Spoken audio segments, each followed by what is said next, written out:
Folks, we are going to continue work on our assets for this upcoming book we're going to publish onto the DMsGuild, Spelljammer Combat and Exploration. Give me a second here to check my signal, make sure we're coming through clean, and I'll go through my spiel, and then we'll get to work here. Hold on real quick. Let's see. I'll go through my spiel, and then we'll get to work here. Sounds like the spiel's coming through, or the signal's coming through well.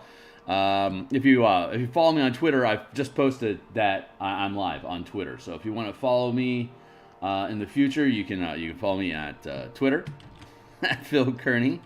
And I'm just gonna punch out my signal real quick here across the Discords, just to get up and running here. The Spelljammer Discord, Indestructible Boys Design the Sphere, Dursazad's channel. Tramp Monk Temple, DMsGuild Creators Lounge, DTRPG OBS channels, Dungeoneers Pack, Fry Mini, Zipperon, Cleric Corner. Y'all are just great inspiration for character flavor and design principles. What do? I build, I make PDFs, I publish them on the DMsGuild. They're supplements to the 5e role-playing game. There's a link in the description down below. You can see a slew of the books that I've already created. They're always available for you to look, 100% preview. You can click on the eye icon on your phone or the full preview underneath the cover image on the product page if you're on the browser. And that'll open up a PDF that you can look at the entire document cover to cover. So if you like some of the stuff that you're seeing there, consider purchasing some of it if you think it's interesting, but then you find yourself coming back to look at it again for reference in the future. That's also a good indication that it's worth your money. Right now, what we are building to be worth your money is the Spelljammer Combat and Exploration system that fleshes out all the missing bits from 5e, involving time, space, distance, scale, ship interaction, fighter craft versus vessels, oxygen supplies, gravity fields, random system generators, how to create a hex point map inside of a wild space system, differentiating astral space from wild space and all the little nuances that go on with that, various sort of system storms that can happen, your team detecting these and other hazards, how to resolve them, ship mutinies, being able to pay for the lifestyles on a ship or individual costs for crew, the effects of different crew ranks on how well you can command them to fire siege weapons, how do siege weapons work, how do we convert ship combat into the same mechanical system that we have for individual 5-foot combat, say, in a dungeon. So we have all that stuff in here. It takes about 70 some odd pages for us to drill through all the different rules that flesh all that stuff out so that you have a wide berth of knowledge that you can then make sensible rulings when they come up. We have everything that scales from 5 feet to 1 billion miles in scale. So we have all the curvature for how do you handle interacting with those objects, scaling those objects, identifying those objects, hiding at different scales like that. It's like all that stuff is in there. So if you are running a Spelljammer campaign and you run across, I'm not sure how this would be handled. This document is designed to answer as many of those questions or provide the outlines for you to answer those questions for yourself as possible. So once it publishes on the DMsGuild, it too will be 100% preview. But the value add for people that are making purchases are all these ships that we've been creating that you'll be able to use as tokens on the map scaling system that we offer, which has ships dogfighting at the 50-foot scale. So these ships that we're depicting currently, let's get this Nautilite out of the way, he'll come soon. These like this Night Spider that we're working on right now. I'm gonna hide the Space Galleon. It's a 200-foot long craft. If you look at the rules in like its statistics, so we got 50, 100, 150, 200. We have a 200 by 200 foot space here. So effectively, a Neogi Night Spider is a gargantuan-sized ship, effectively. So versus, like, say, the Space Galleon that you'd be piloting when you square off against a Night Spider. then you can see that the galleon, the rules that are provided, they are about 130 feet long. So we've got the space galleon here occupying a 1, 2, 3, and if we shuffle it over, it would be something like this in a 3x3 space. So it's obviously sizably smaller than the Night Spider. So if the Night Spider decided to grapple and scuttle and rough the ship up in melee combat, it would have advantage in some of those rolls. So anyway, that's the basic stats there. We've been working on the playtest document here for it. Today I just want to fly casual and just push some pixels. We're going to be pushing pixels on Spelljammer art like this on Monday through Monday through Friday this upcoming week. In the mornings, part of our daily morning coffee stream. So we'll have 2 hours of whatever it is that we're doing. Whichever tokens we're working on in the day, we'll be doing that. So, without any further ado, I'm going to set a timer. 20 minutes on the mark. I've got about an hour and a half, 2 hours, depending on how that susses out for us to play around. So, I'm still messing around with these legs, and I think I've come up with a solution that I'm actually happy with. So, I'm going to duplicate this layer. Yep. And I'm gonna get rid of these front legs all together. All together now.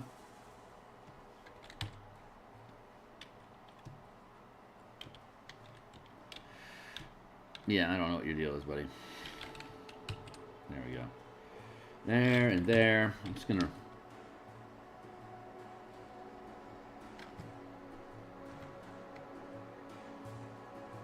remake this thing a bit. I think my brain handed me a better solution. So I'm gonna nip those. I'm gonna grab this.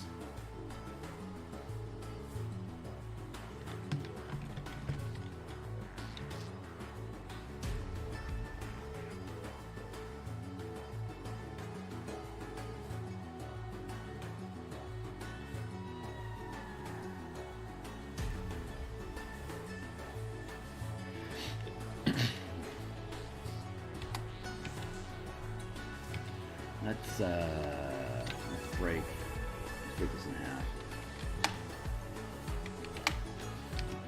There is something just wonky going on this morning with my system. I don't know what's going on with my dude. So I can get rid of these. I can just have this one leg. One leg to rule them all. So we'll go with you here. We'll copy you.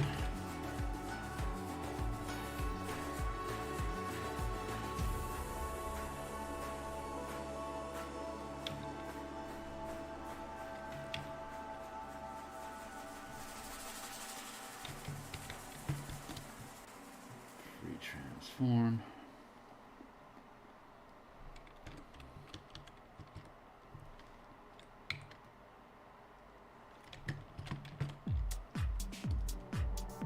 Gotta admit, I like the webbing, the web rigging that they depict the Night Spider with. It's completely unnecessary for you to pilot a vehicle in 5e to require rigging of any sort. But it sure is cool visuals. I certainly enjoy the aesthetic, so I've been keeping it in the work that I've been doing. Free transform. No, I want a free transform. Thank you. No, I want a free. Come on, man. Thank you.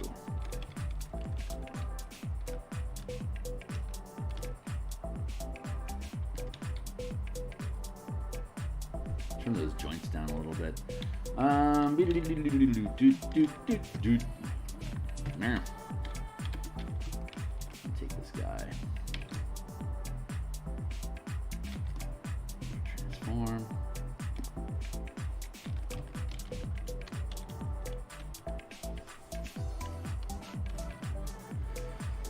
Put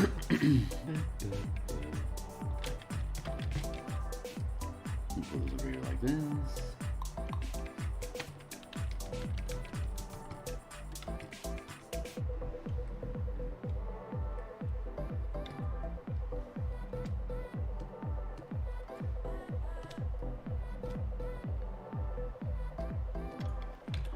Those down. I can then take this, pop up, and then free transform. Free transform. Thank you.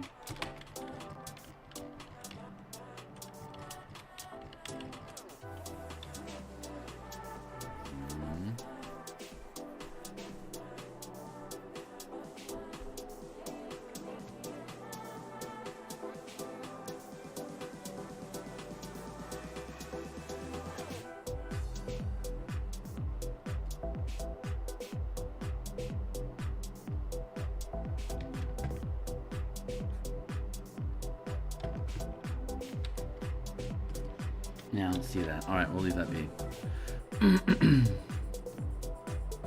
Crumple up all this stuff into trash.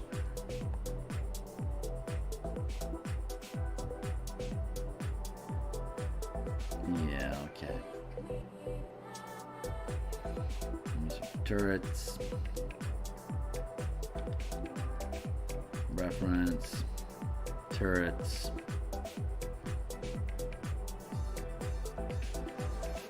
Reference.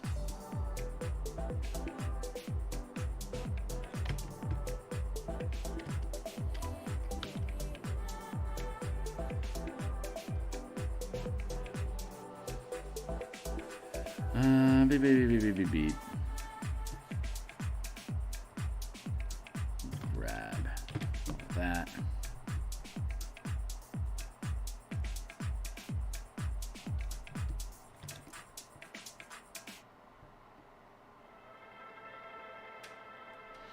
Feels like it should be. Hey, we can push it around like that.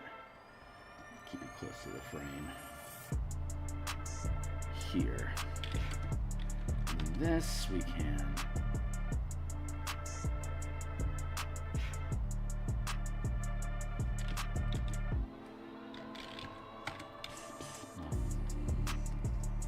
Yeah, we can do that. Hey, Hornetico, it's good to see you, dude.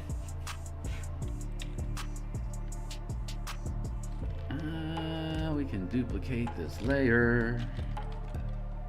Pull this forward like that.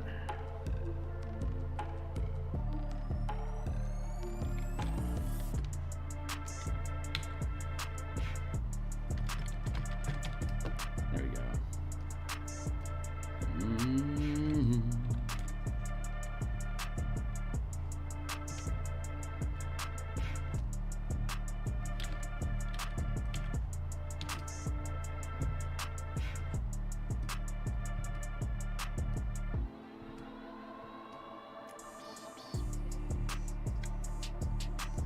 Do like that.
Ah, well, let's see if I can do that.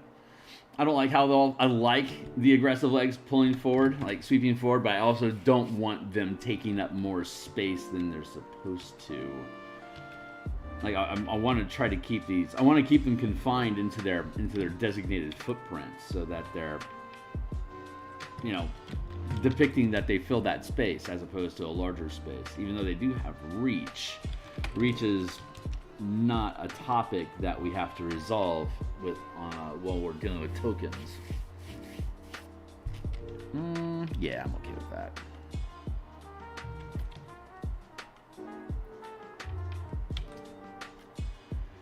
Probably means we're gonna have to do some cool ship art inside the book, so we'll do that. It's nice to establish how we have these how we have these ships looking here as tokens for reference when we go back into the document and start building ship asset, like illustrations.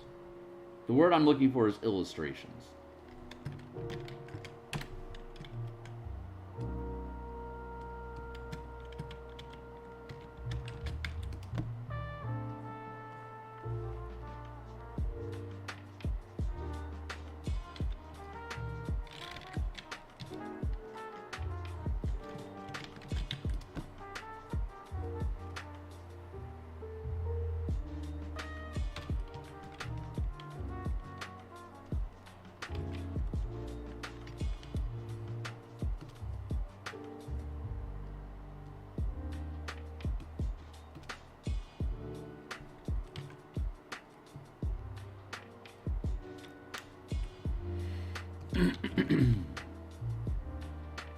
Yeah, there we go. Everything's socketing into place again. That's cool.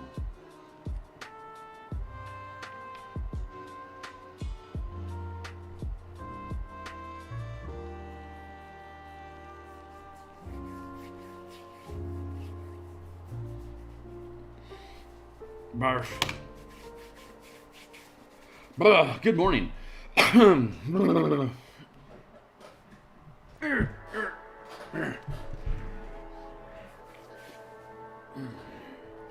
Sorry, just getting woken up.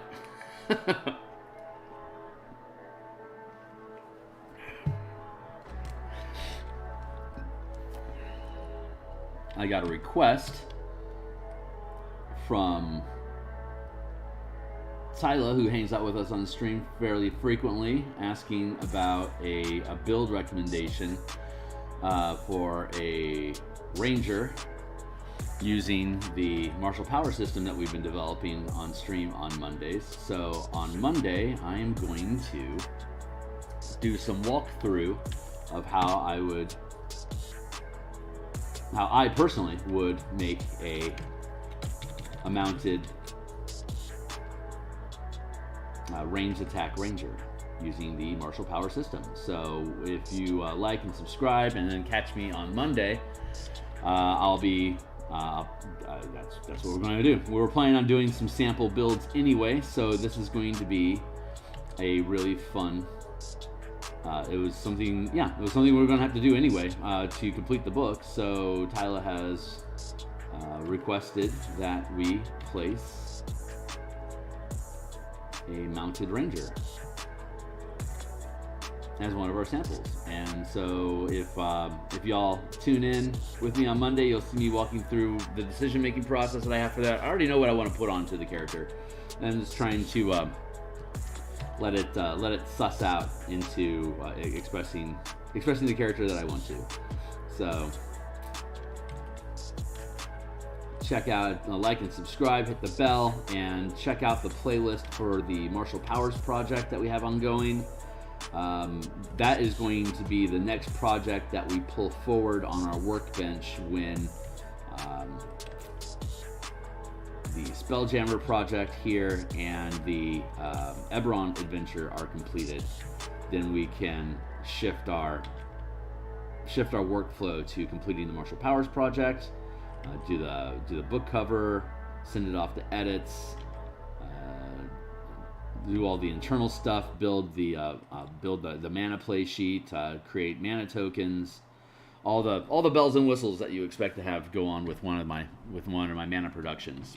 If you want some familiarity with that work, you are welcome to check it out in the description down below under the color mana spell point variant rules that I created that are currently on the DM's Guild. You can look at all of those alternate spell casting mechanics at no cost. If you think some of it is interesting, you are certainly welcome to purchase. Both the core mechanics and the spell point warlocks are currently competing for which will be my first gold sale product, which is actually really exciting. I've been involved in various gold and higher tier works, but my own solo projects, like something that I created myself for myself, these will likely be my first gold sales. So in gold on the DM's Guild or DTRPG in general is when 500 people have purchased your document. So that's great news. They're interesting enough that a large number of people are willing to invest in them, and that is immensely appreciated. If you too would like to be immensely appreciated, you can like and subscribe and buy my stuff. I love shilling.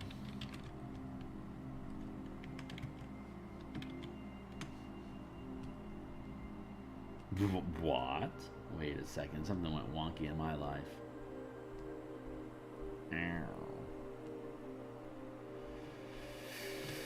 That's what went wonky. Give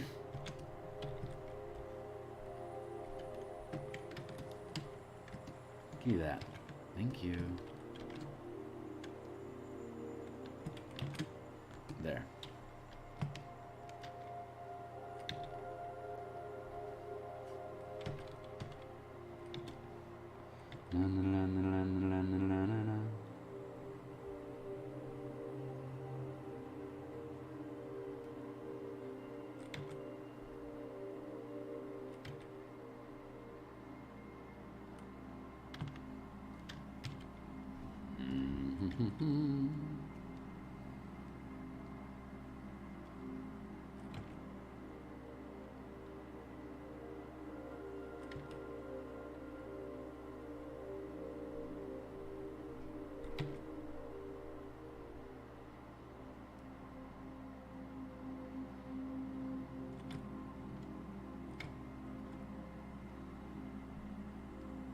Oh, I should. Are my things set up properly? Yeah, we're set up properly. Like, subscribe, bell, share.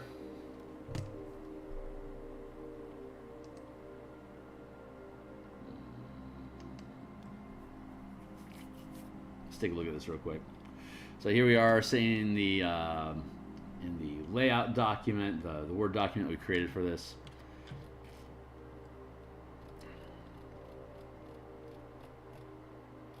Let's kick down. Just wanted to show you this real quick.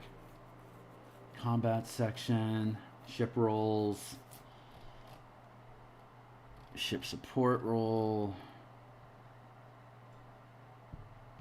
melee. Let's see, ship weapons. There we go, weapons and crew.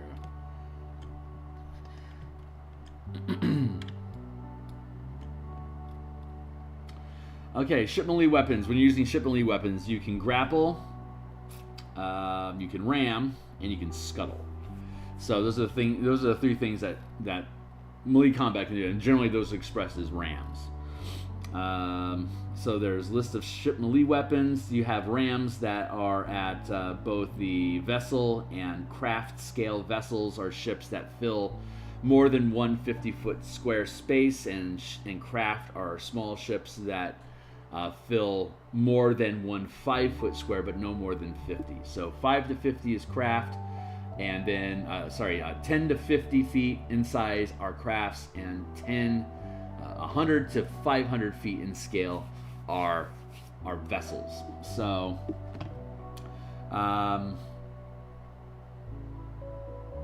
the amount of space that the ship occupies, the number of squares that it occupies, dictates how much damage the attack does when it hits.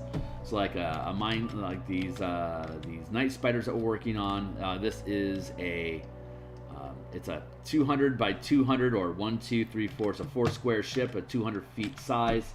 So 4 squares is 2d6, so the vessel does 2d6 times 10 piercing damage whenever it hits, whenever it uses one of its spider legs as a piercing ram attack, which it can use at the same rate of attack as whatever the pilot is. So if you have a paladin sitting in the pilot chair of your ship, then he can both pilot the ship, take damage for the ship, heal himself while flying the ship, and she could channel smites through the helm into the piercing strike attacks. So when you, let's see, here's the type of rams. Bludgeoning rams, like a hammerhead ship or whatever. When you make a successful ram attack with a bludgeoning ram, they can choose, when a pilot makes a successful ramming attack with a bludgeoning weapon, they can choose to automatically scuttle the target as part of the attack. Normally, scuttling requires a bonus action when you hit, kind of like the 1D&D smite that Paladin now has. And when you successfully hit with a ram attack, you can use your bonus action to trigger a scuttle. And so the way that scuttling works is after a ship melee after a successful ship melee attack against a target, as a bonus action, the pilot can attempt to suddenly shift the target's gravity, referred to as scuttling. So the target makes a dexterity or constitution saving throw against a DC 15. Sorry, that should be.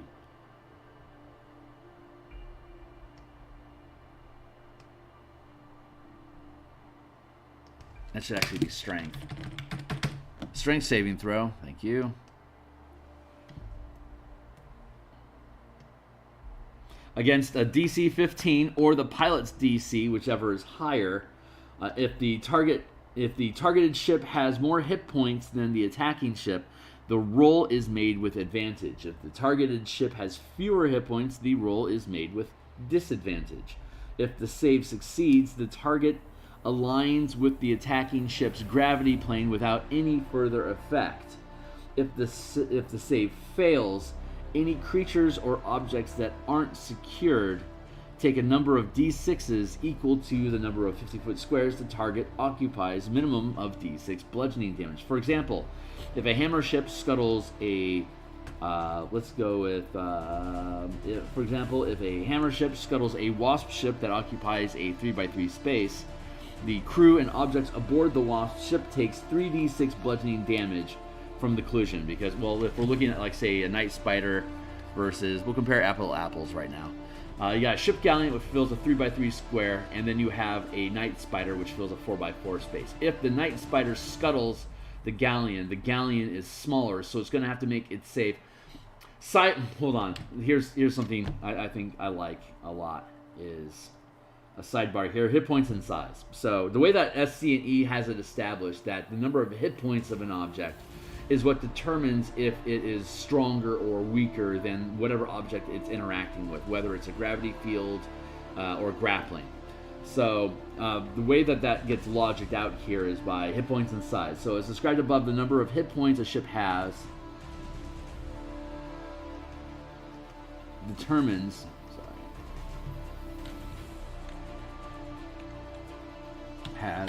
determined by size. Number of hit points a ship has,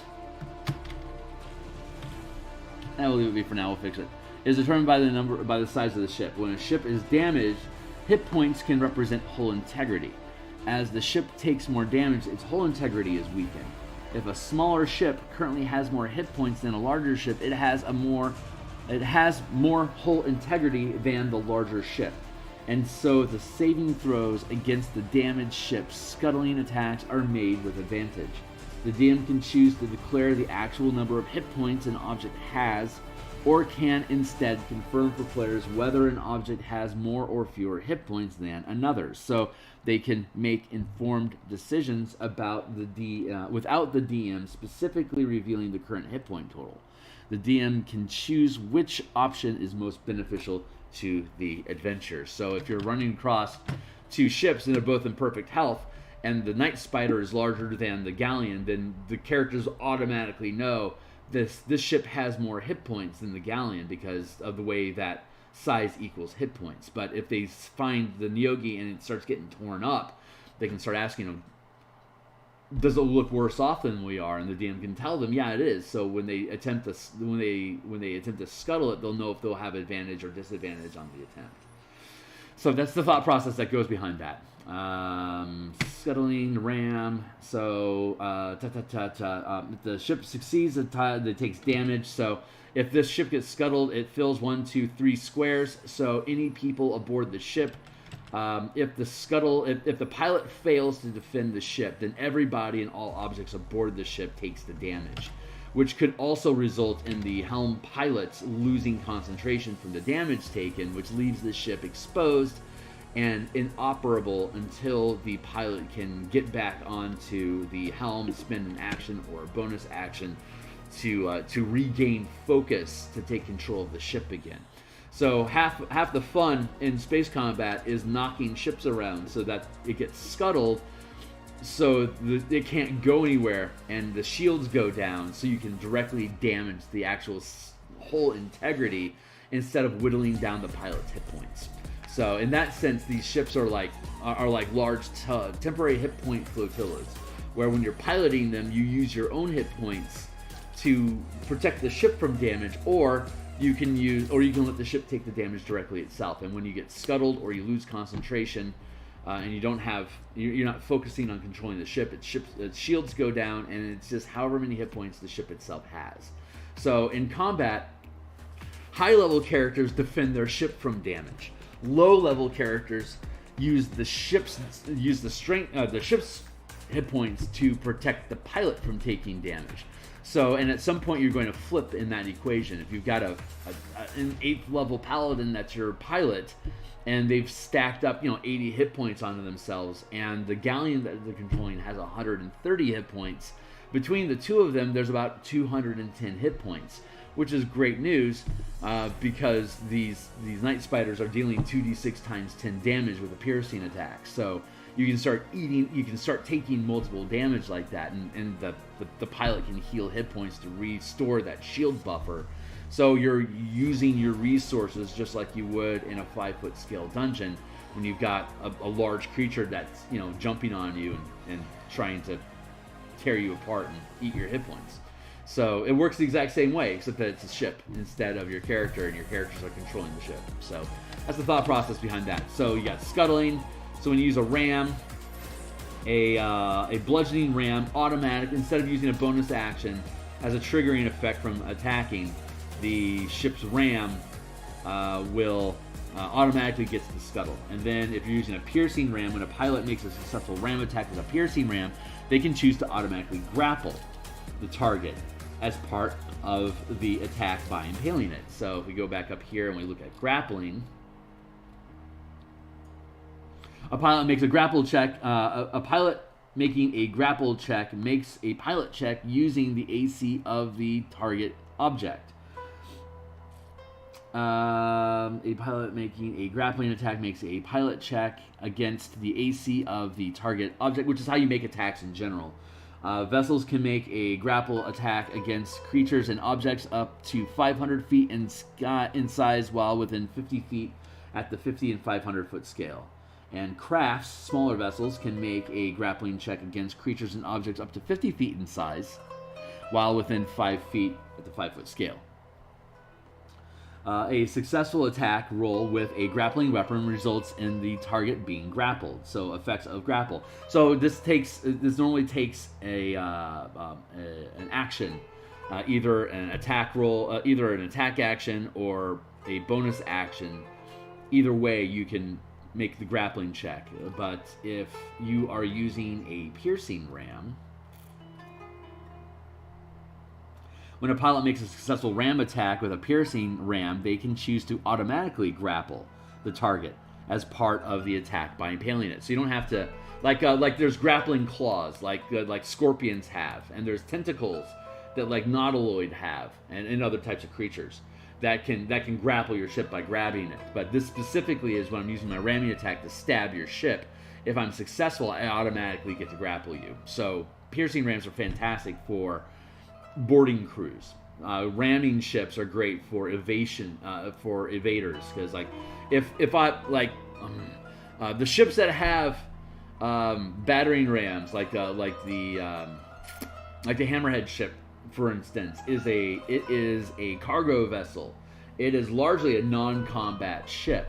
When it rams something, it's in combat. If it rams you, it automatically gets to scuttle you.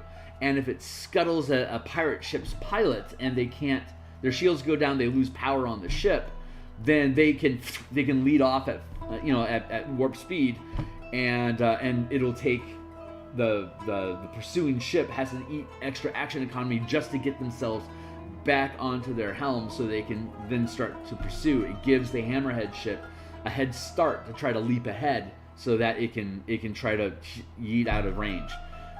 So the rams are a very defensive tactic to use in combat if you want to run away. Piercing is the type of action you want, or the kind of rams that you want if you want to lock onto ships, or like grappling claws and stuff like that, which we'll look at weapons further down below. But the piercing ram is like the most obvious type of weapon that you can engage in and lock yourself in with another ship.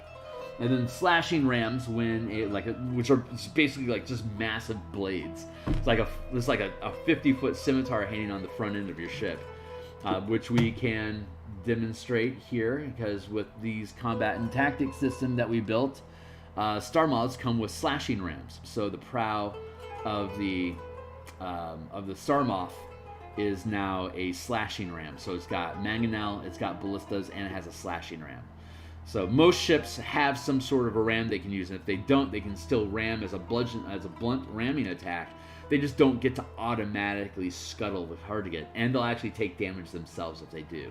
So if a ship isn't equipped with a ram, ramming is a pretty desperate move. But slashing rams, if you've equipped your ship with a slashing ram, then when the pilot makes a slashing ram attack, you roll 3 damage dice instead of 2. So looking back up here, if like a Star Moth is also a 200-foot ship, so it fills 3 or 4 squares. So when a slashing ram attack from a Star Moth lands a hit, it would be 3d6 times 10 damage that it would be dealing. So it's more dangerous. There you go. It hurts more. So it whittles down hit points, supplies faster. There's no reason why you wouldn't be able to have, say, multiple rams stacked onto your ship. Like, we could theoretically modify these spider legs to just be giant, to be giant sharpened blades if we wanted to, like be massive knives. If that's how we wanted to do it, then they would all be slashing rams. But the Theurgy, they like to like in this example, this is literally how they stabbed your ship after coming up alongside of it and pulling you into its space. You could have any number of troops come down the legs of these spiders and just dump onto the deck directly. These are difficult terrain. When traversing from one ship to another via piercing rams like this, they are considered difficult terrain. So you've got 50 feet, 100 feet. You've got 100 feet worth of movement here that a boarding team needs to take to be able to board your ship. And at half, with difficult terrain, that's 100 feet. That basically becomes 200 feet. So they'd have to spend, 30 feet movements. It could take them potentially 7 rounds to get there. So they're going to want to drag. They're going to want to pull that ship in nice and close. So they stab. They automatically hit with the grapple.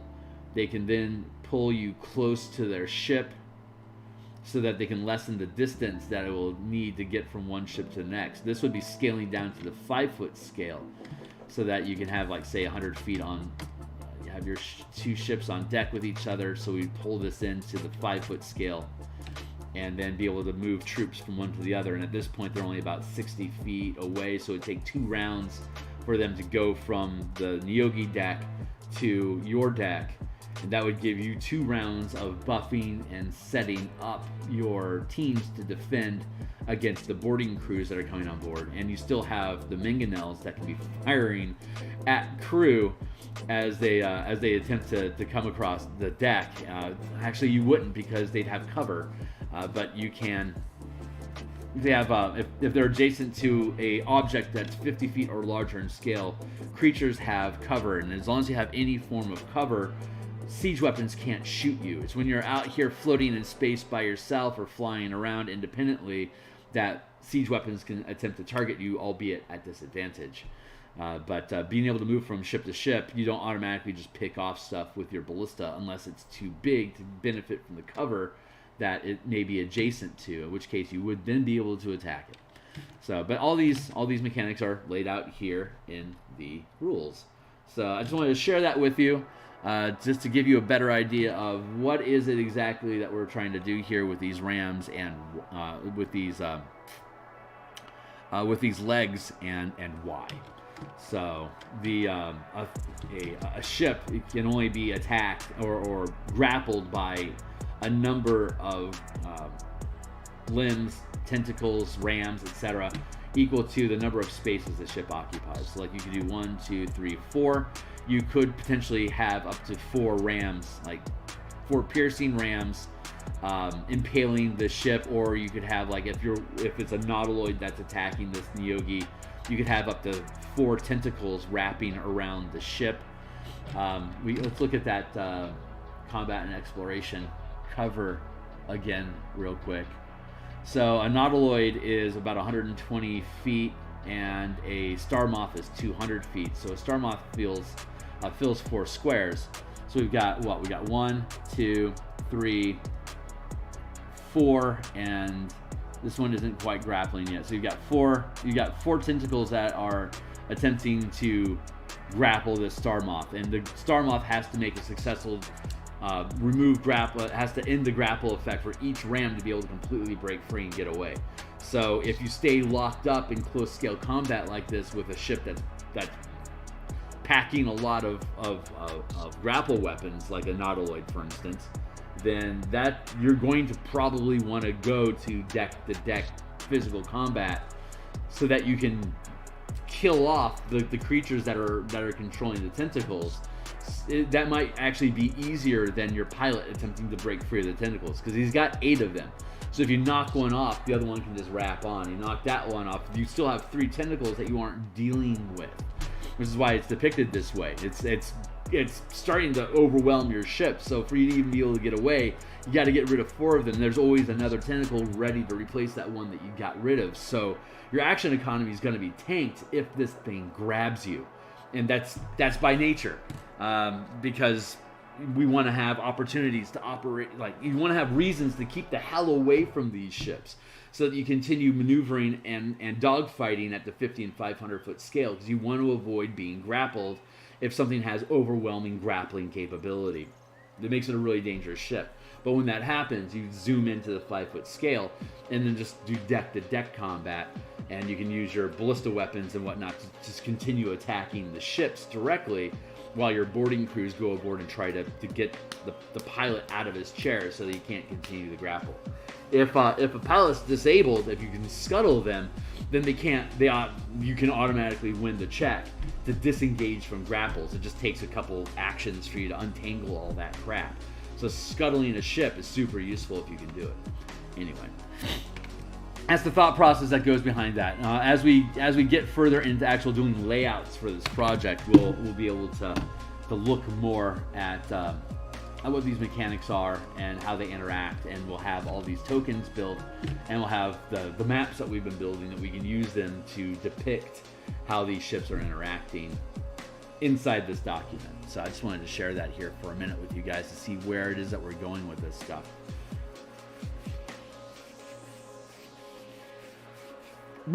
So, back to tokens. Let's see if I can. Let's take that down to.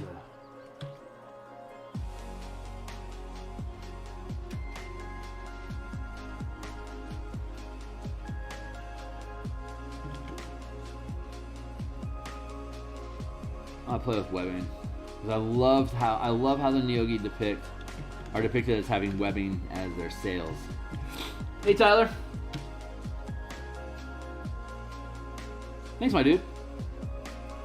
So, yeah, Tyler, I love that Ranger build. What I'm going to do for you, since you were asking about that Ranger build, I'm going to provide you the basic scaffolding for the different feats and powers that I felt were a good representation for what a for what a ranged attack ranger would do, and then you can reflavor with weapon. I mean, because the powers don't change depending on what weapons you're using.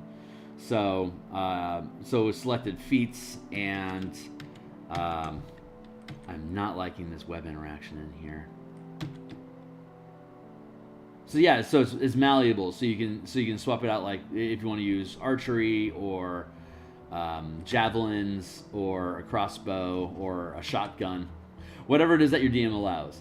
I wanted to format it so that it was loose, so that you could build the flavor yourself. But I will show what my favorite creature depiction is, and then you can just swap out. Oh, that's what's wrong with this, because I'm not following my own freaking rules. I know how this stuff is supposed to work.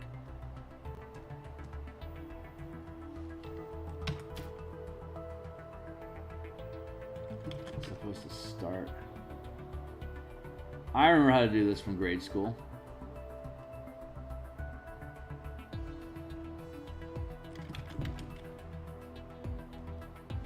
But man, that was fun. I love building power kits for characters.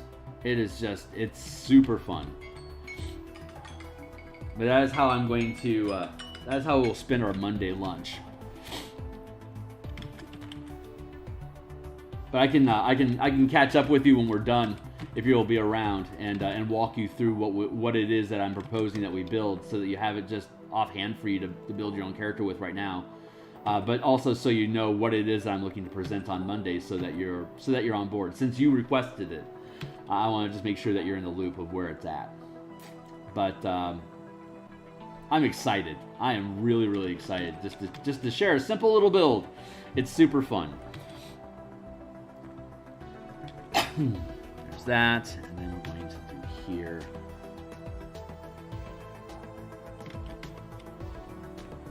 Let's see how this goes. Does this look right?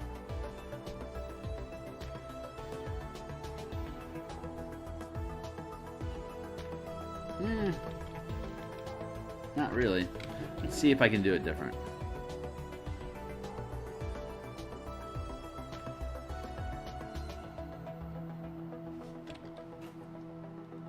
We'll be around. Excellent. I can use the system with the 5e character sheet, right? Yeah, absolutely. All the power system does is it gives you a mana supply instead of spell points, and it gives you alternate, instead of choosing, like as a ranger, instead of selecting spells, you just select a kit of powers. So you just pick out, like you could take any mix of like just ranger spells and just be a regular ranger, or you can swap out what spells you know to learn powers instead, so you know these various powers. And you could also learn, instead of a power or a spell, you can gain an additional feat. So like at low levels, a lot of what I'm finding is that when your character is such a low level that you don't have a large mana battery, that you like the problem with a third, like a third level Eldritch Knight has basically 2 spells they can cast per day, and that's it. Goodbye. That while a battle master gets like 3 superiority dice that refresh every short rest. So they've essentially got 3 spells every short rest versus an Eldritch Knight that only has 2 spells per day. So there's a large disparage there. So the way that the martial power system works is it uses the mana system, but it allows you to purchase feats, and it allows you to purchase auras, and you can lock the auras. So at first level, you only have 1 rank of power, so you can only sustain first rank abilities. But if you were to, instead of maintaining concentration on these auras, if you locked the mana, it becomes permanent until you take a long rest. So since you only have 2 points of mana anyway at first level, you would be able to, you could either pick up 2 feats and just be a normal fighter type character just with a lot of feats to fulfill your martial fantasy, or you can learn auras and lock them so that they become permanized magical feats. Or you can just accept that you only have 2 per day, and you could learn smites, for instance. So, Goading Strike. Goading Strike is one of the strike spells, strike powers I selected because you wanted to be a utility character. Goading Strike, when you hit a creature, it deals smite damage, and then the creature is at disadvantage to attack anything other than you until it either hits you or it succeeds a wisdom saving throw. So every time you can spend a point to hit it, you deal extra damage helping your team. And now, since you're using a ranged, and with the Beastmaster you're using a ranged mount, so you can, so you can strafe around the battlefield, throwing arrows or javelins into creatures. And every time you hit, if you spend a point of mana, you deal extra damage, and they're goaded. So they want to specifically focus on you, but your mount is already running away, or like if it's a Drake Warden flying out of range. So against melee, you become a fantastic debuff engine so that you're supporting your crew by also dealing extra damage. But now, again, they have to succeed a saving throw to get rid of that disadvantage debuff. So if you've got your tank up front using powers that prevent it from being able to move or to damage it if it tries to, then it can't successfully go. It can't fulfill that goad, so it's locked into making wisdom saving throws. And hit point tanks, like creature types that are tanks, generally have low wisdom, high strength, and constitution. So hitting them with goad is a good way to basically disrupt their attack sequence. So that's the core. That's like the most simple action loop that type of character has, but it's perfect for the skirmish, the Rider skirmishing style. So I keep trying to figure out how I want to do this webbing, because I like the X webbing method that they have, and I just haven't bothered to look at my reference document to find out how they're doing that. And I now understand how they're doing that. So I was a fool to wait this long to find out.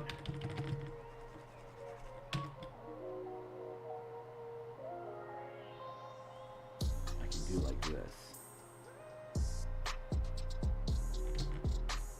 Anyway, and then, a 5th level build has 6 powers, which could literally be like 6 extra feats if you wanted to. Or 6 auras, but you'd only be able to maintain 1 or 2 at a time. Or have like a variety of auras, feats, and reactions, and all the bells and whistles and stuff that we've been building. It's since it's only 5th level, I went towards exploits, stuff that gave additional action economy to your team, since you have a limited supply that you can use. And I'll ramble on about it for freaking ever on stream on Monday, but I'm excited, man. I appreciate the challenge. So I want to have a number of these sample builds inside the document so that folks can see. Like, they'll have to have like third, 6th, 11th, like all the tiers. Like, break it down by tier, so you can see, like, once you start getting like around level 11, you've got a good stack of mana sitting on you, so you can afford to start throwing strikes at things a lot more frequently. Kind of like how a paladin makes use of their smite spells. Same sort of idea. I think I want to do something like... You got me monologuing. Something like this.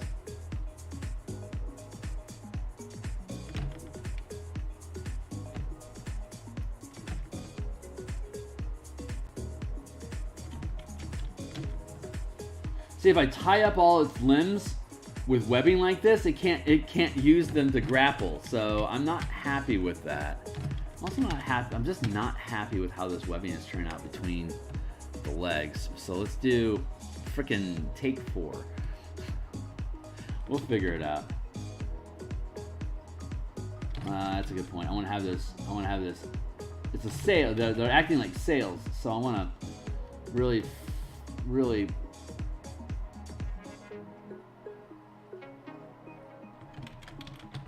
emphasize that.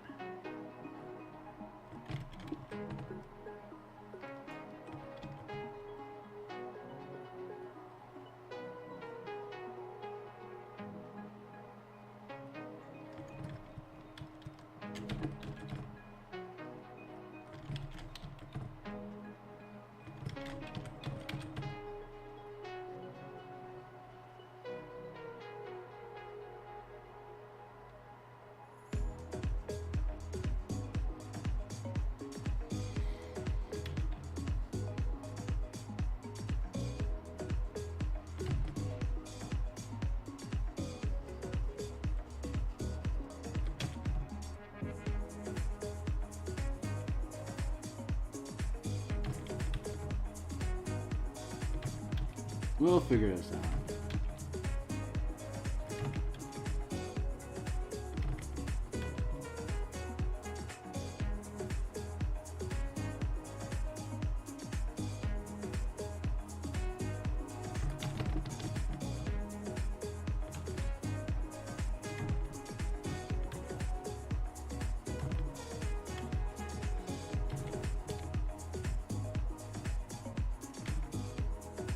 When we finish stream today, I'm going to be spending the bulk of my day on doing post-edit revisions in the Eberron adventure that will be streaming in the evenings on Mondays and Thursdays this upcoming week. We've been streaming Eberron maps all week in the morning, and now we're switching gears and we'll be working on Spelljammer more in the mornings and Eberron in the evenings.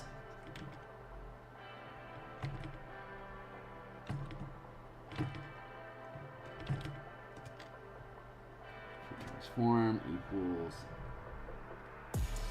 skew.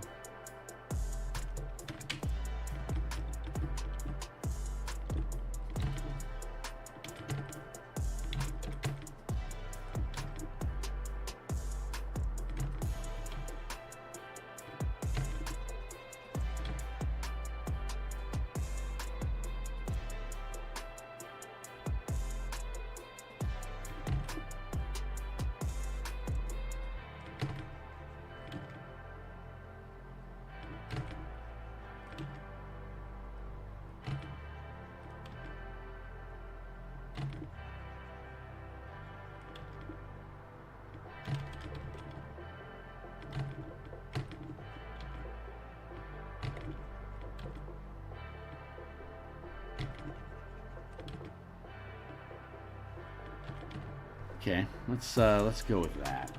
Let's see.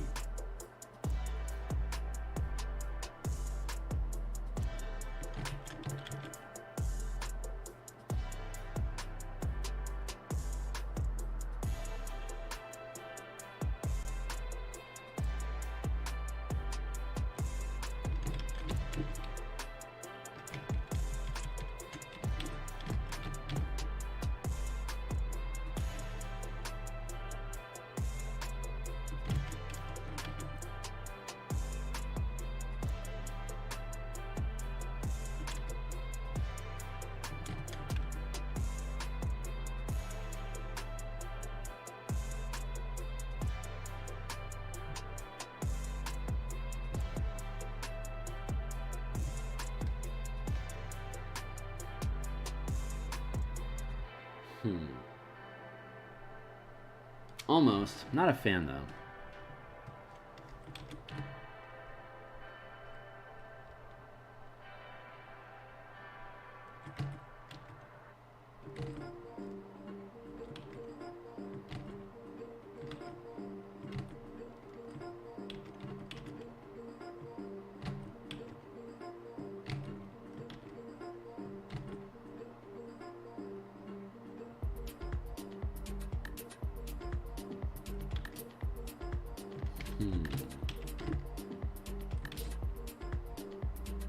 Okay, I think I'm starting to figure it out.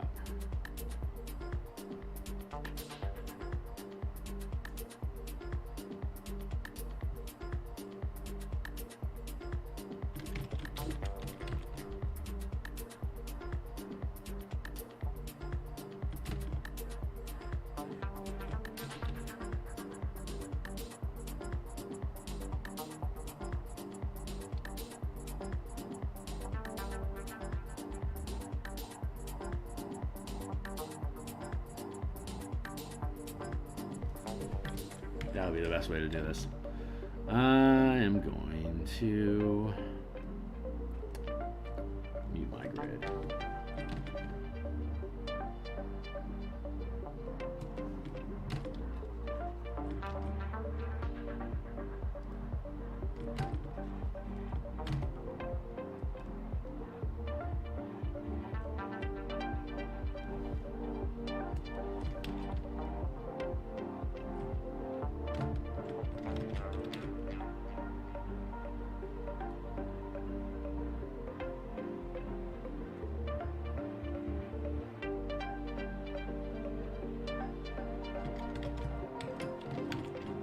do like this. Nope.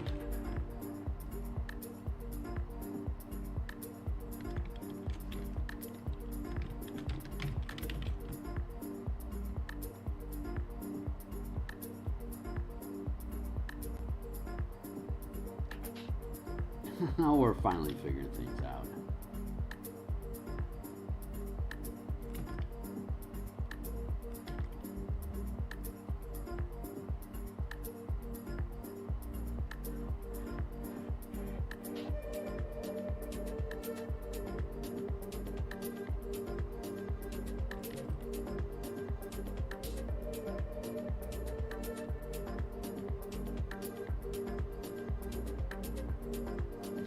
Okay.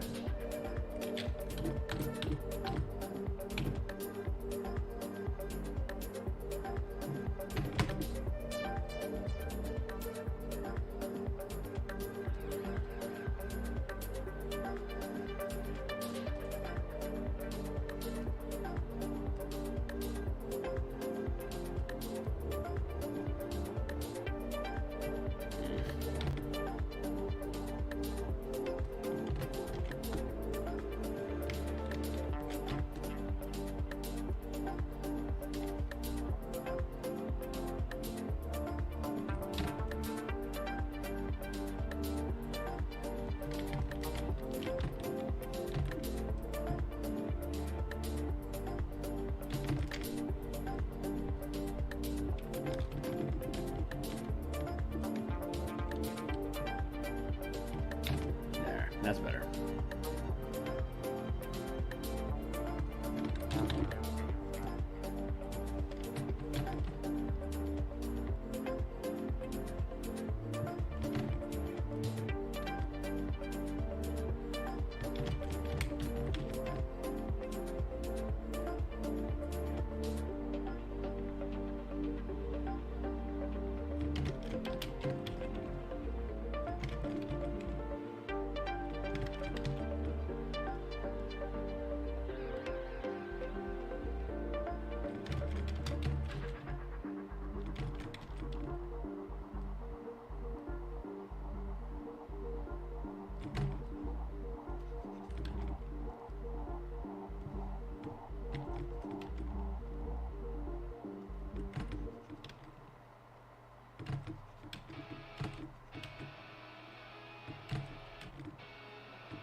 There we go.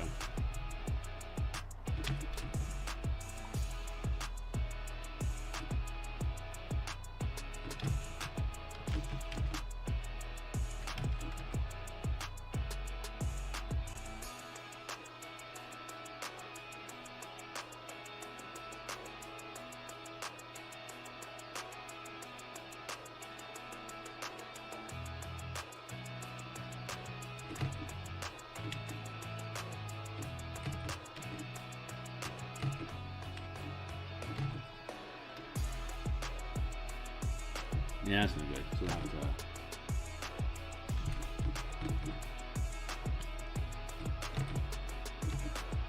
just like that.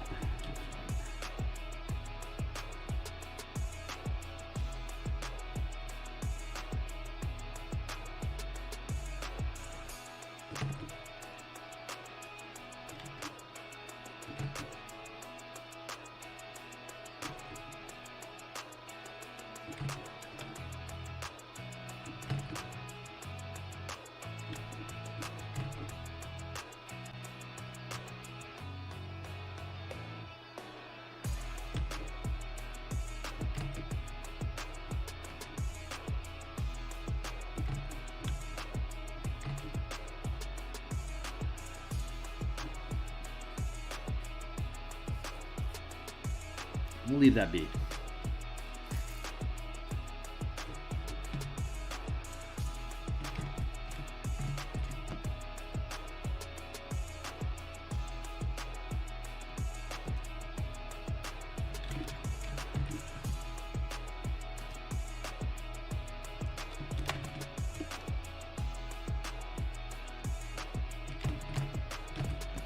The further you scroll out, the faster it moves.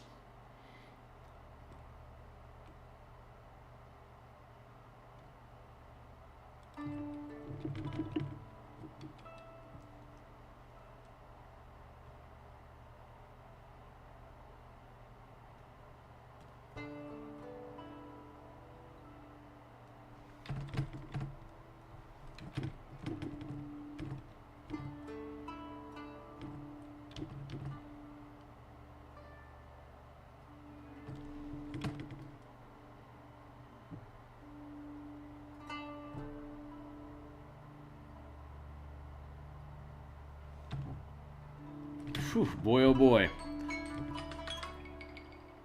Get that going. Sorely tempted.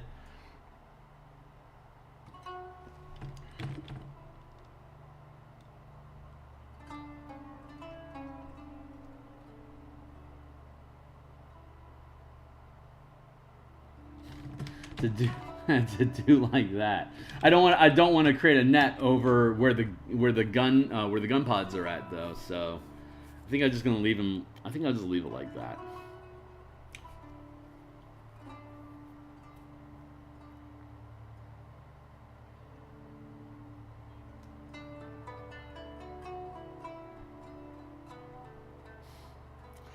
Now I'm thinking about these things as being like giant catcher mitts and grabbing things like thump. That's cool. That's a really fun idea. That is a fun idea. We'll see if that ends up being something.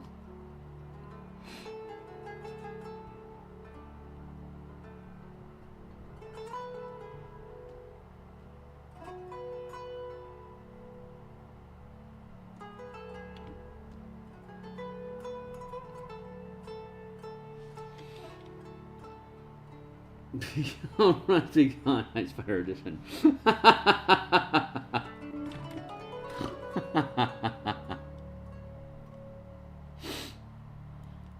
see. I need to put. I want to put some floorboards underneath this dude.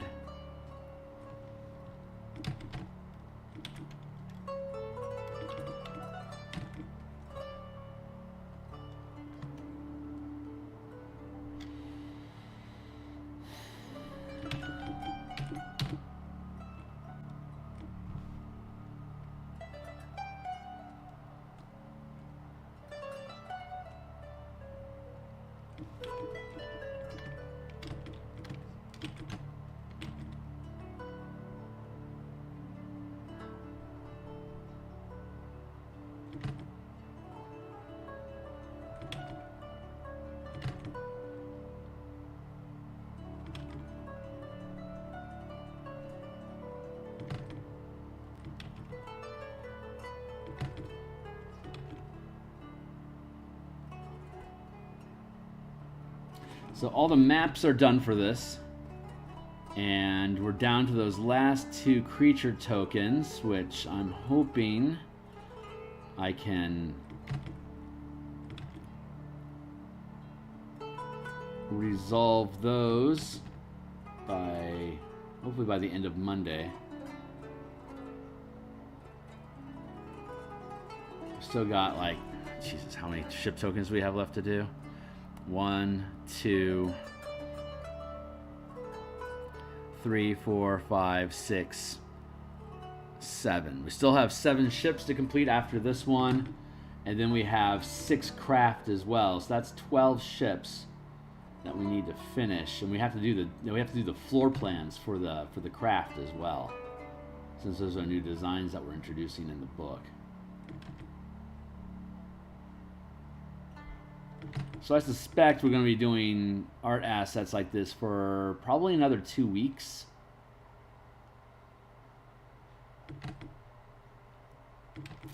But I'm planning on, once I finish my my post-edit revisions for the Eberron adventure, I should be fairly open for the next month to finish up the layouts for this.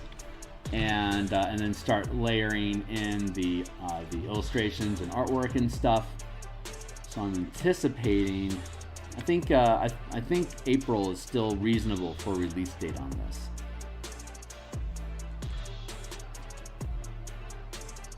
And that probably means that Eberron will be in June, and I'm just messing this thing up because I'm not using my symmetry.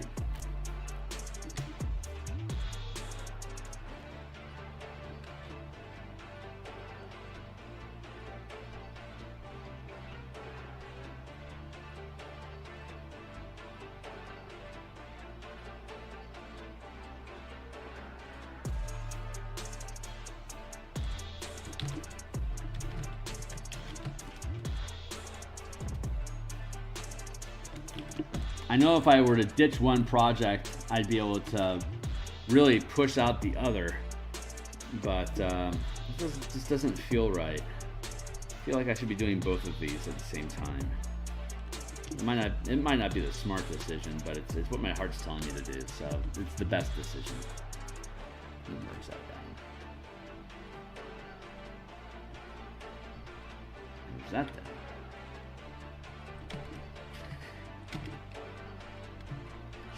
Check. Check.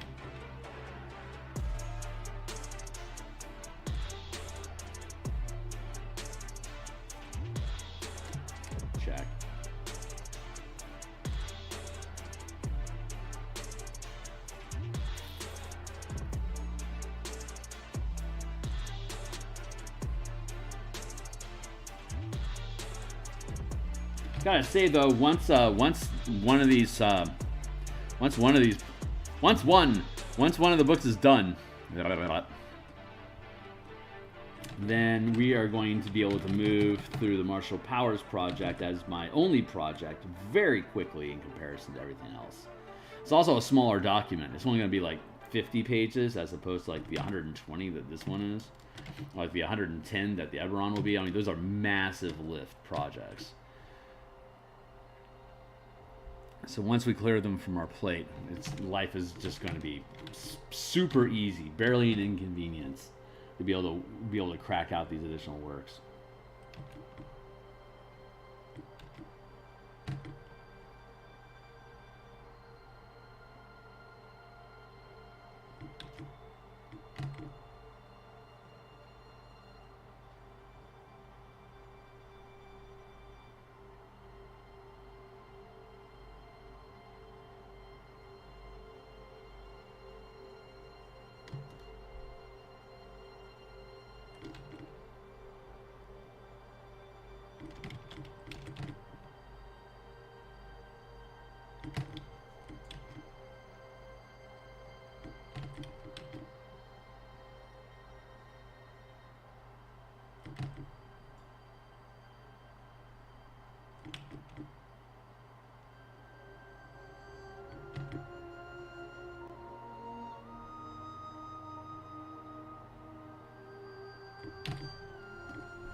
Duplicate the layer, flip.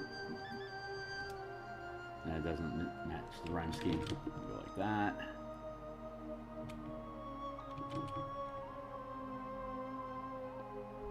I have a confession to make though. I am really kind of in love with making Spelljammer content. I'm supposed to be working on the Armies and Guilds book after this, and then start translating Dragonlance into our mass combat system. But I gotta tell you, I love how much content there is for Spelljammer that we'd be able to switch over using the system, and I'm having issues.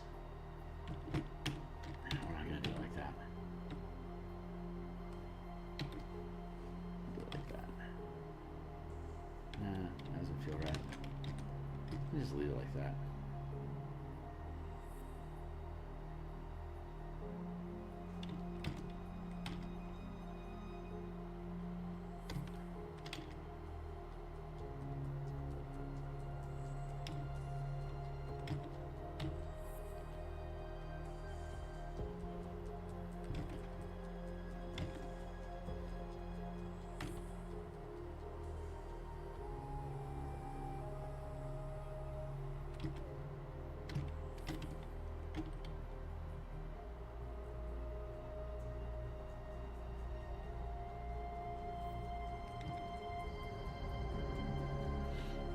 Yeah, it looks pretty cool. All right, so let's fuse it. Fuse it down. Let's go back to our ship deck. Let's go with the Scorpion.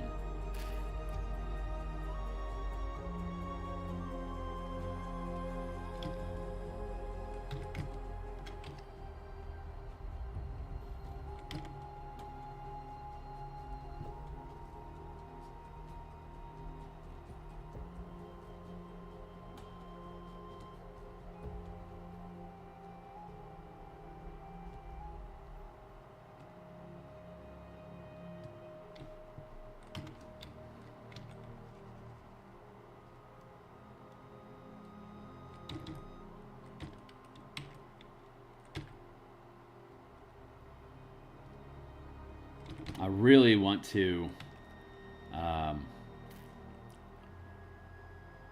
make the Elven Armada ship token. I'm going to do that. I'm pretty sure that I'm going to end up doing some side expansion stuff for this. And the Armada is it's a 500 foot ship. This is a giant Star Moth. If you aren't familiar with it, the Elven Armada was a carrier ship. It's a command carrier ship. It has a castle on its back, and it has enough deck space that it can be basically an aircraft carrier for small fighter craft.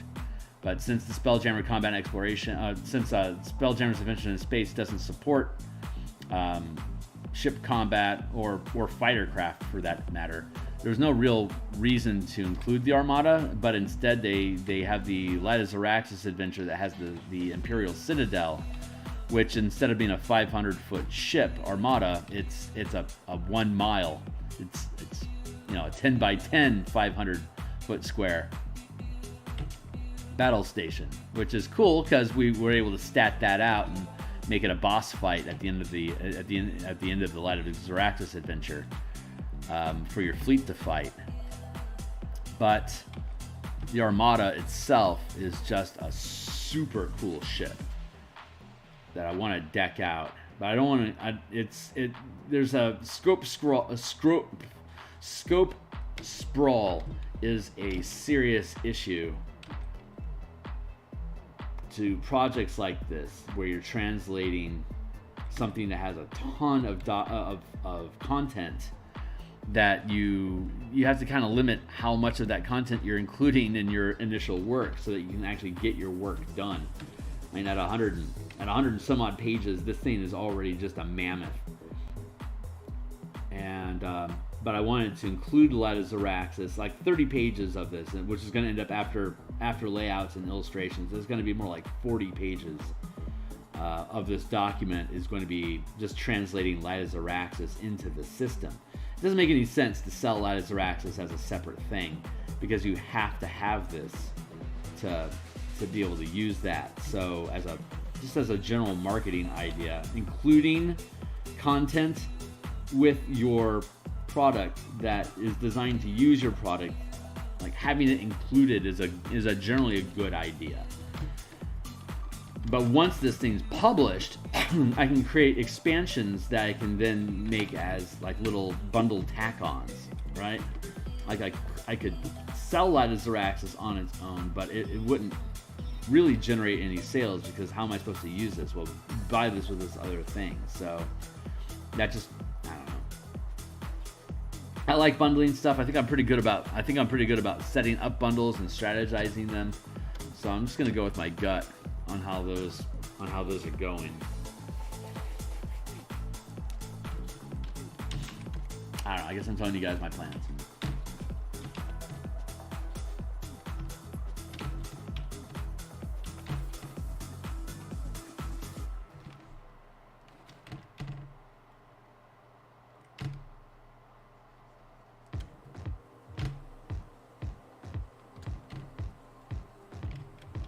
Well, I should probably make those on a separate layer.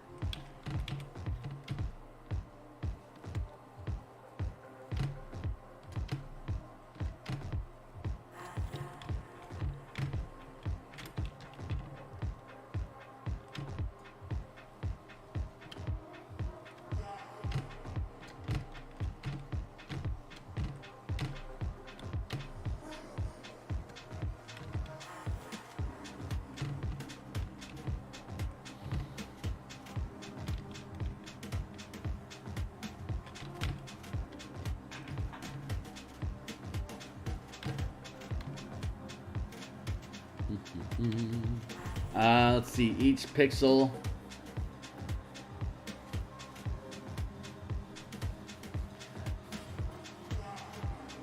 Each pixel is a foot, so.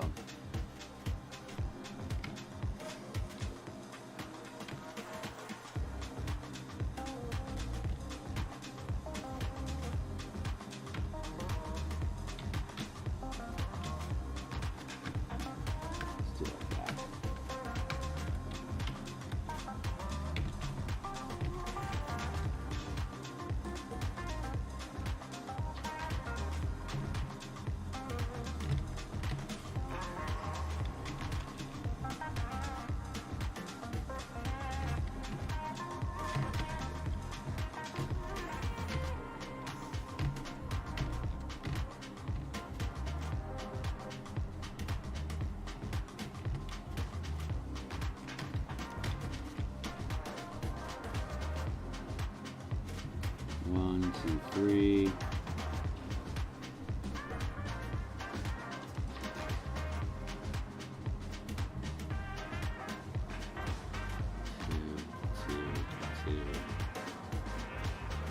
Two.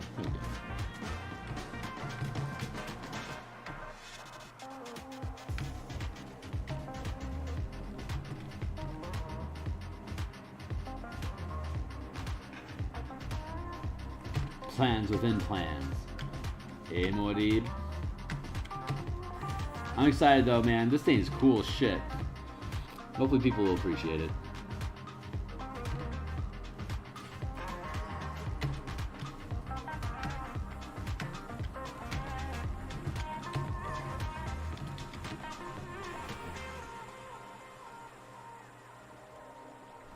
That's another good reason to make something 100% preview.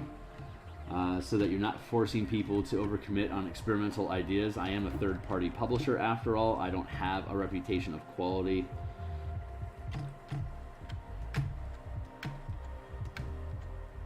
So I have to prove my worth, which is fine. I don't mind paying my dues. So you paid your dues, Jack? Yes, sir. The check is in the mail.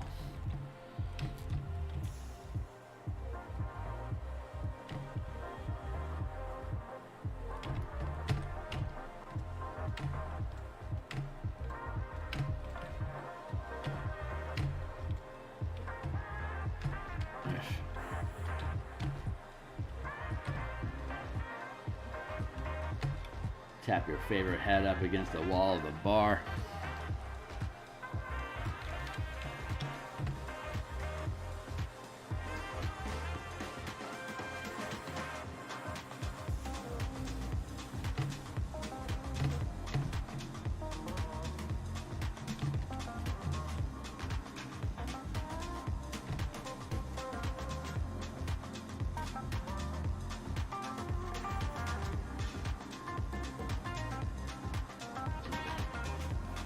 God, my hair looks wilted today. What's up with that?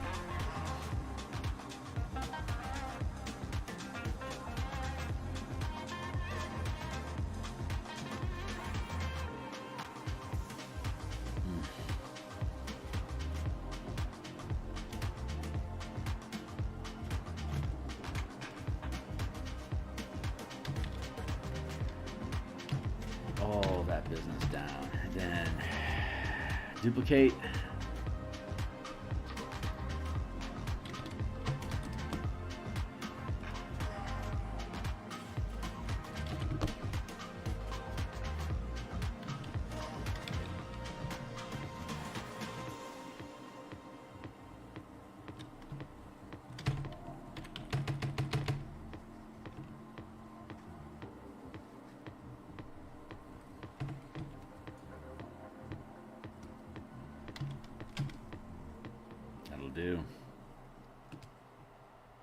That'll doodle. And I may be able to duplicate, pre-transform, flip vertical, and push this up.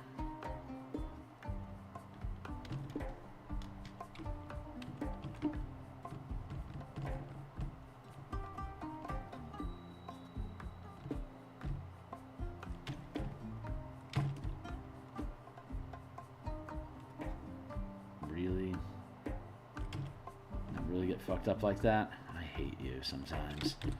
Alright, let's figure our bullshit out. Thank you, Timely Timer.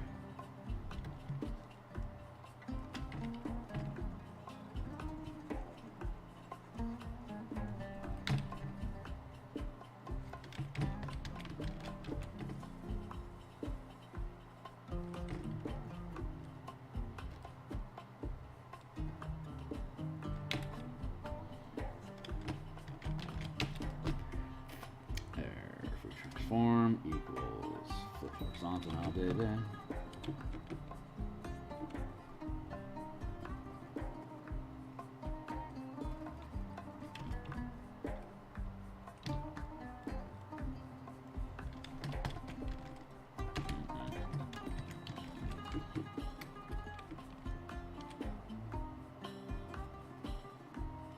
Of course.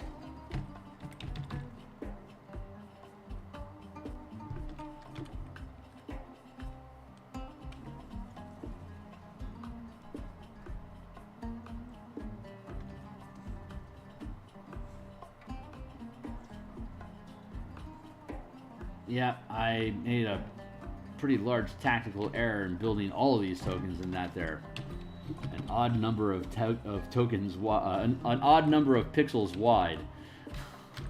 So I have this ongoing issue of things balancing out properly, and I've been too stubborn to go back and fix all of it, figuring, hey, it's good enough, we can just do as is.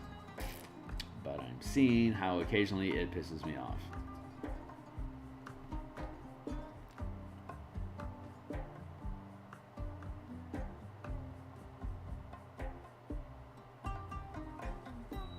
Boy, that really grinds my gears.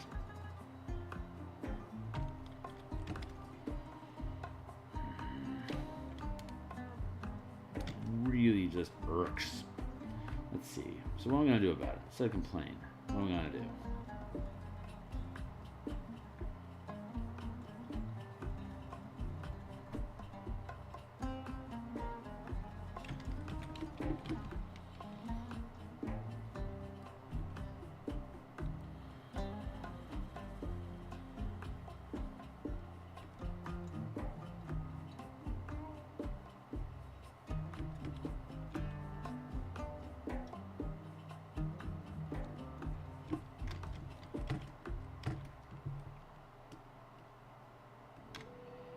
All right, let's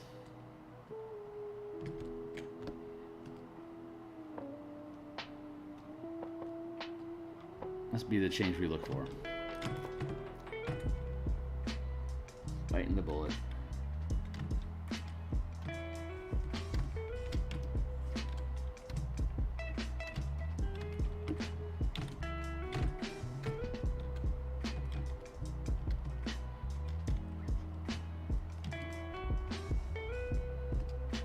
Good enough.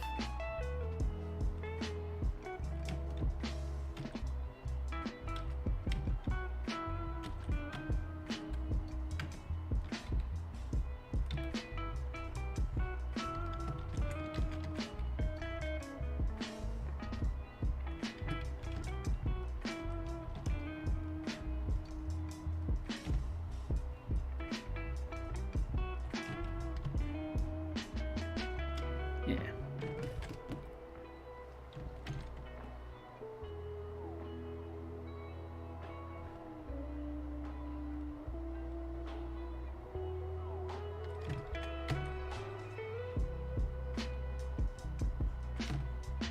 Okay, now we can duplicate this labor now, baby. Flip it horizontal and vertical. There we go.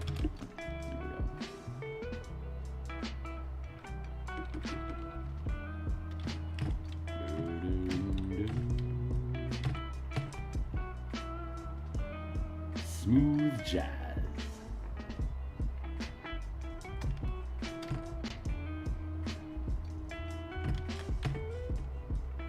Where are we at right now? It's 10:40. Okay. Well, we don't have a lot of time left today. I'll have to finish this off screen. I want to add in lighting, you know, like shading and highlights. But I mean, the frame of the thing is done. So that's cool.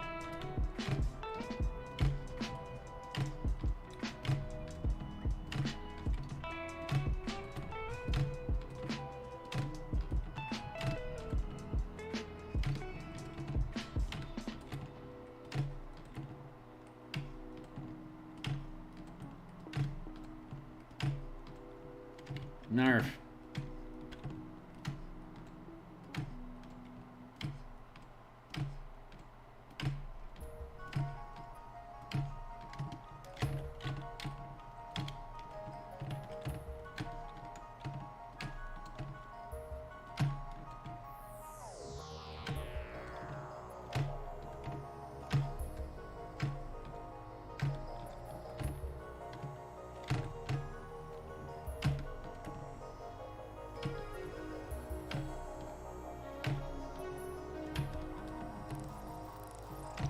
There we go. Nice. All right, cool. Happy.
We do like that.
Very good.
I watched the Aqua Teen Hunger Force movie. I think it was on HBO last night, and by God, it's freaking funny. As far as I know, it's the second Aqua Teen Hunger Force movie that they've created. The first one was only so-so. The TV show had its moments of being legitimately laugh out loud funny, but this movie was just ridiculous. Highly recommended. I'll give it 4 out of 5 stars. It was surprisingly good, is probably how I'd classify it.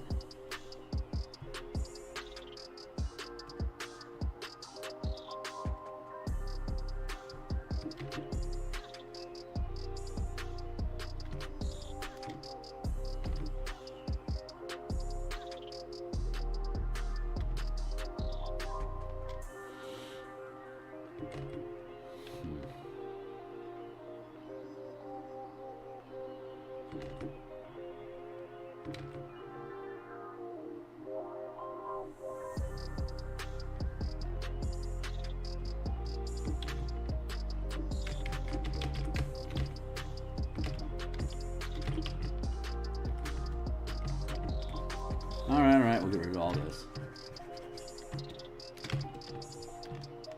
Just build the symmetry in.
Go.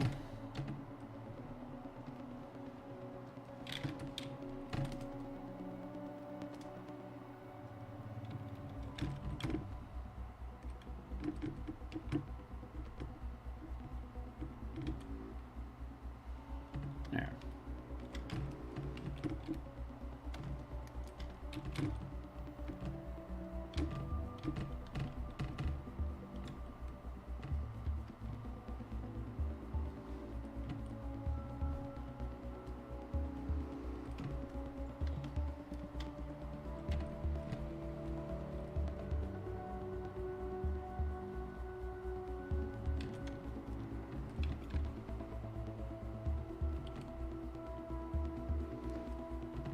There we go. Perfect.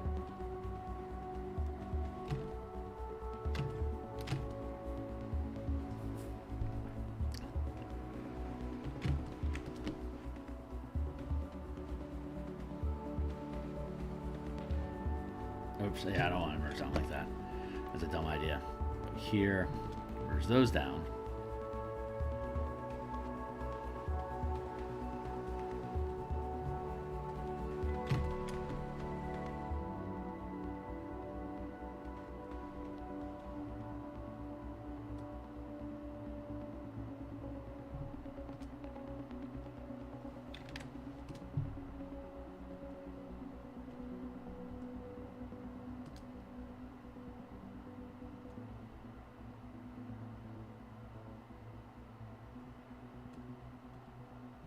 B, go. There's our black and white. And we're still working on our colorization, but I'm pleased with how it's coming along overall, so that's cool.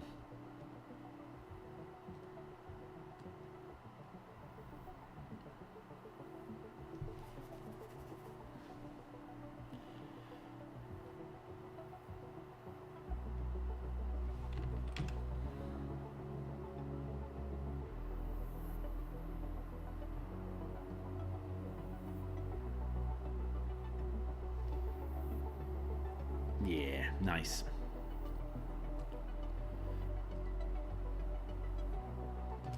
Merge those down.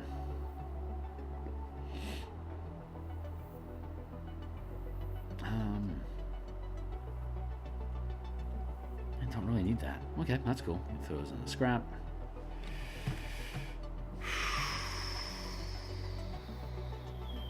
Let's see. So right now we are working on color.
Aye, aye.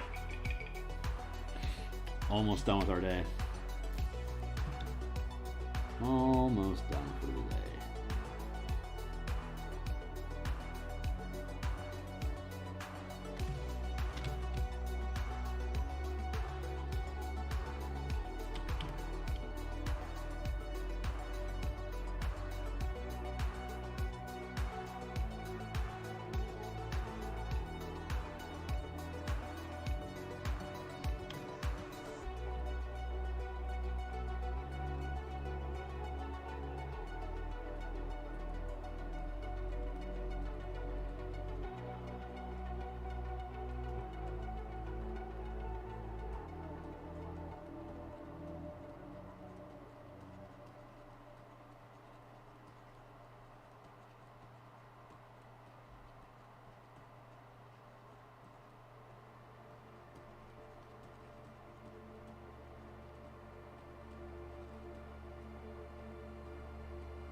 not bad. It's a good gloss. I like how it looks. That sheen is cool.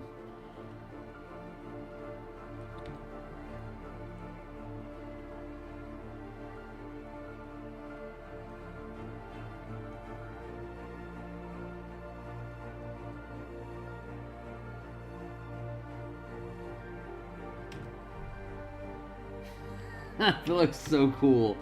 That looks super cool. I am pleased.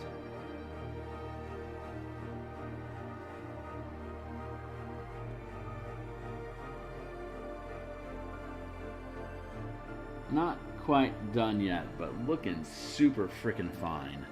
Let's see if it looks cool when we flip it. Flip it horizontal now, baby. See if it lines up and looks nice.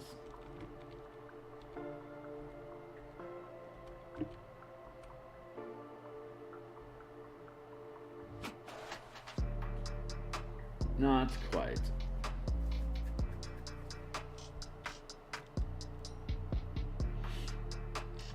Dare I?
Alright, so what I actually need to do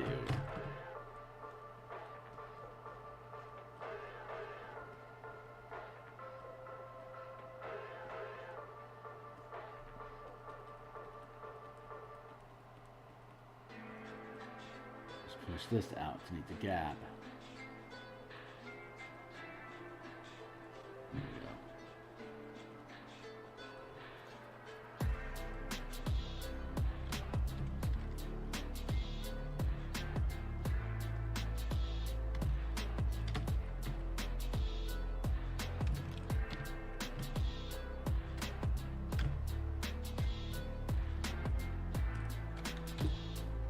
Now let's see what happens when we hey-o. Free transform equals flip horizontal now, baby. Slide it into the air.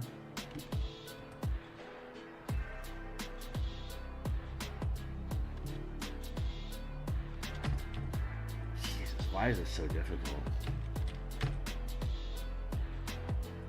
Why am I having so many problems with this?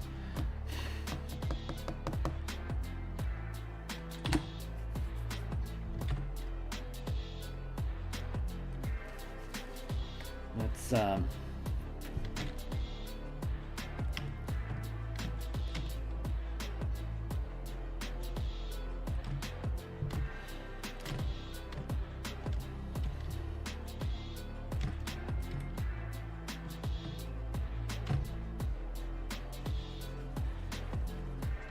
Oops.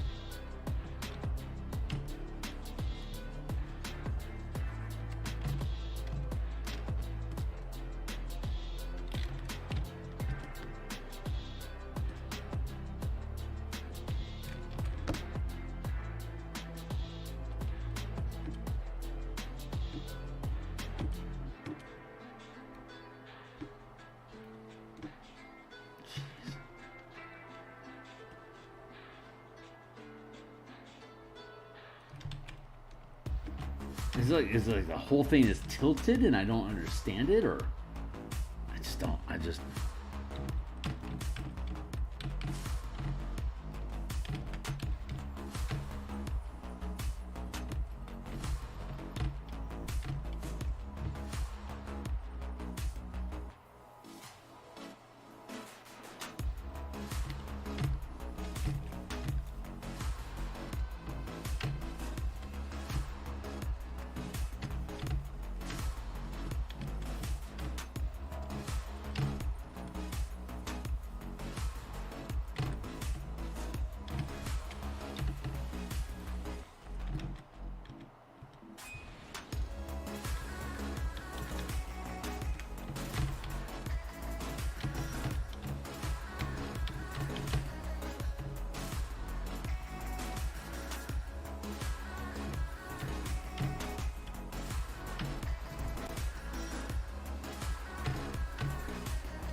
Alright, so I have been arguing with this very simple gradient on the back of this stupid spider.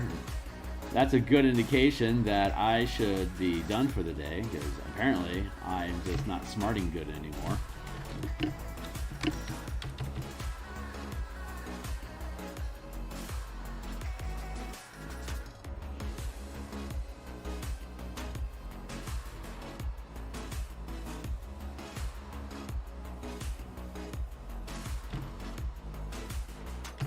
Still looks good.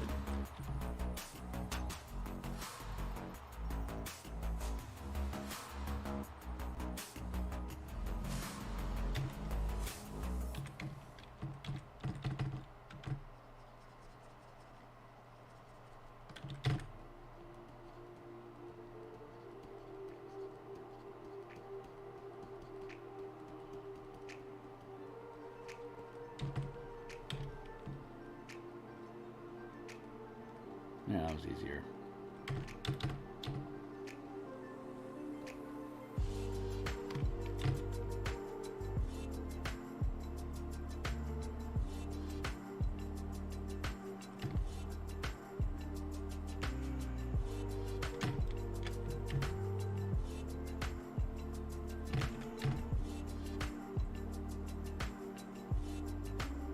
Arr.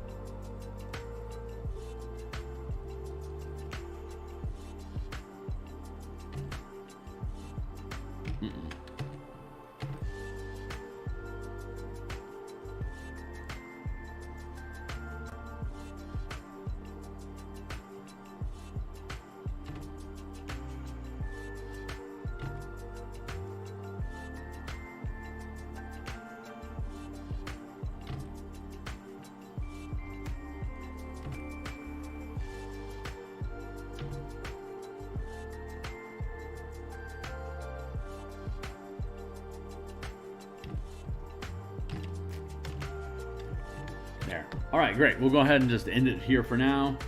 I've still got some reflective stuff to do, like along like that. But deck plan here, and then we'll have to do the rims here, and then we'll have to do the legs. But that's just highlights, so it shouldn't take very long to do that. I may just finish that. I might just do that tonight when I'm looking to do some low impact work. But yeah, that's it for now. Thanks a lot for sticking around. We're trying to do stuff. This wasn't a great episode. I've done better, but I ain't gonna beat myself up over it too much. Some days it's great, sometimes it's not. That's honestly part of the whole process of just getting things built. So I'm gonna actually drop the opacity on that a little bit. That feels actually really good. Cool. So when we come back, when we're back, we're going to continue doing this on Monday. This is the end of my streams for the week, where I'll be off tomorrow and tonight. We'll be back Monday morning, and when we do, this spider should be done, and we'll move on to another one. So we're just going to keep doing them until they're all done, and maybe we'll do the lamprey next. The lop. Yeah, we'll do lamprey next. So that'll be next on deck.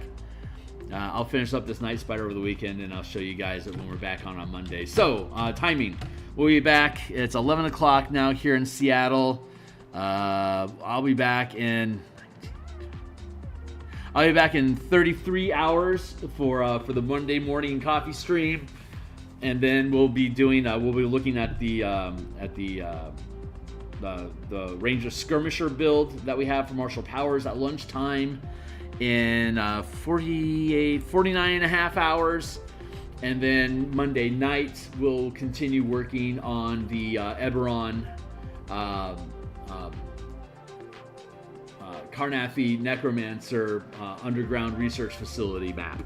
So we'll continue all of that stuff. I'm going to check out for the day. I'm going to catch up. I'll catch up with you guys on Monday. So like, subscribe, check out my other playlists to see the kind of stuff we got going on. You're welcome to follow me on Twitter at Phil Kearney. Check out some of the books in the description down below. If any of them catch your fancy, buy some. It certainly encourages me doing more of this work if that's something you want to encourage me to do. Be welcome to leave comments, and definitely check out the Martial Powers stream, because we're going to be working on that, and I want to take a couple different requests of different types of builds, like Barbarian, Fighter, Rogue, Ranger, Paladin, whatever. I want to build out a couple different ideas just so folks can see how they work. So, but I will see you guys on the other side. Thanks a lot for sticking around. Laters.